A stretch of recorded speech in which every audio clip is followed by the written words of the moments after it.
Hey guys, welcome back to the channel. And this news article came out on the 1st of May. Today is the 18th of May. Don't really know when I'm going to upload it, maybe in another day or so, or maybe in a few days. Not really sure. But I do want to say one thing. I'm not really sure how I missed this part, but better late than never. Aerosmith farewell tour, peace out. That's what it's called. And it's a sad day. They're in their 70s. Steven Tyler is the oldest member. I think he's 75, and the others are anywhere between 71 and 72. Yeah, I guess it's time. I know the Rolling Stones seem to be going on, but then not everybody can do it. And I think the other problem is Aerosmith is as an act. Yes, they have played smaller stages. They will play some clubs, but they are known for, and that's what you expect, arena rock, right? They're this huge juggernaut. They're one of the biggest bands in the history of rock and roll, and they usually do large stadium tours wherever they go: North America, South America, Europe, Asia, Australia. I don't really think they go to Africa, maybe South Africa at the most. So yeah, it's a very, very sad time because this is the news. They announced that Peace Out will be their final farewell tour. They have a special guest, the Black Crowes, as their opening act, and this will be the final tour of the band. Every night it will celebrate the 5 decades of Aerosmith's hits, as they celebrate 50 years as being one of the biggest bands in the world. And there's going to be some other stuff with some technology stuff to entertain fans, and it's going to be really huge. So basically, Aerosmith put out this statement saying, "It's not goodbye, it's peace out. Get ready and walk this way. You're going to get the best show of our lives." And it's a 40-date North America only tour, starting in Philadelphia. They're going to hit places like Los Angeles, New York, Madison Square Garden, Austin, Seattle, Chicago, Toronto, Scotiabank, and I think Montreal is the final one at the Bell Center. And they will be playing Boston, their hometown, which they consider to be their hometown, although not everybody is from Boston area. But it will be on New Year's Eve 2023. And the other fact which is really, really sad for me is that Joey Kramer, the drummer, is still absent from this. He's not going to be playing. There's something going on over there. Although the statement that they put out is he has made the decision to sit out the scheduled touring dates because he's focusing on his family and he's focusing on his health, and that his legendary presence behind the drum kit will be sorely missed. There's been some bad blood between Joey Kramer and the rest of Aerosmith. And it's a shame because these 50 years, aside from the 4 or 5 years that the two guitarists, Brad Whitford and Joe Perry, had left the band, and they had to have replacements for a while, it was just those 4 or 5 years. They have actually stuck together. It's amazing that they've been together for such a long time.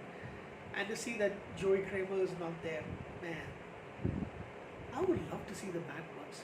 My first time that I actually saw Aerosmith, got to know about Aerosmith was when I was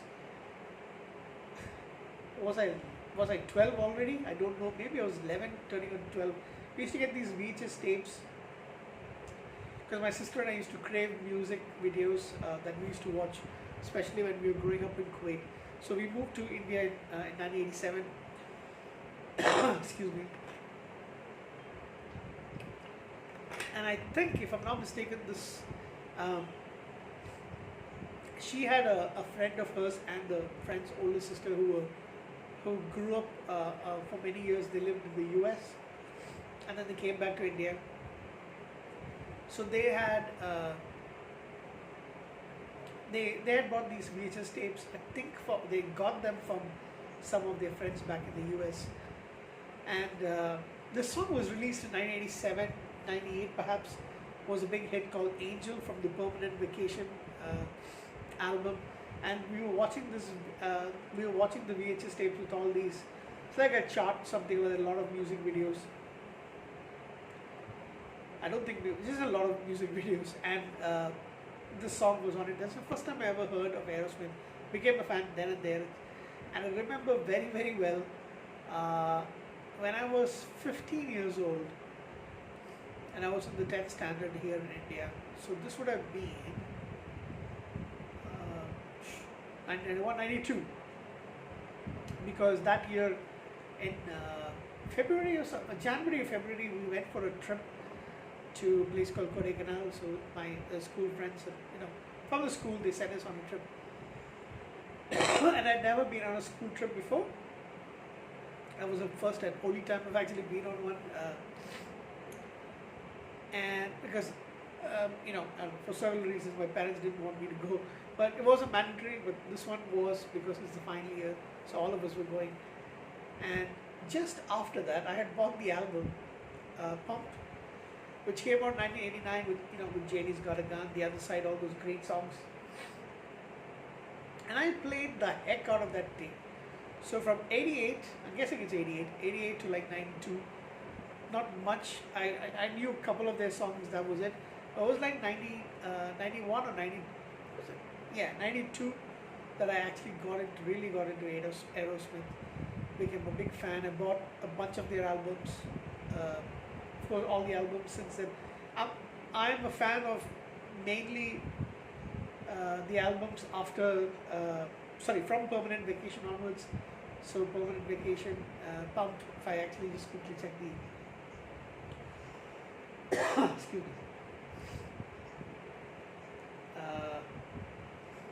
I don't want to make this video too long, but where's their discography?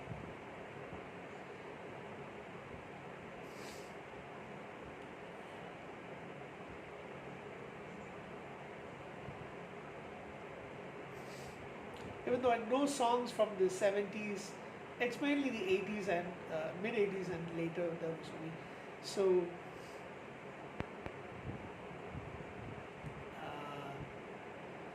I haven't listened to some of their songs, some of the albums, but they've got a lot of songs, by the way. Permanent Vacation. So when the band reunited in 1985 with Done with Mirrors, I don't really know anything from that album. 1987's Permanent Vacation was one of my favorites. Of course, I loved that album. Pump came out in 1989, one that kind of like introduced me to Aerosmith in a big way. Sorry, it was not 1992. It was actually 1990 that I bought the album. I think I got my dates mixed up. Yeah, 1990, I guess. So that I would have been 14 at the time. And of course, 1993, 4 years later, they came up with Grip, which is an amazing album. And Nine Lives, I love that album. So these are the stuff that I really like. And of course, a lot of their songs, their singles, which I don't really have any of their albums before that, but I do have a lot of their singles. And I love watching them play them live as well. So for me, Aerosmith has always been a big... and of course, Just Push Play, that was the latest album that I had, came out in 2001. So it's a big shame. I'm a big fan of Steven Tyler, Joe Perry, Brad Whitford, Tom Hamilton, and Joey Kramer. Love that band. It's sad. Your heroes, your musical acts are all either getting, it's coming up. They're either retiring, some of them are dying. Legends. Can't say anything else much, man. But I've never been able to see them live, but I really love the band. Yeah. So, yeah. Anyway, that's it for me. I just want to mention this particular fact. I think I'll try to upload this in the next couple of days. Good night.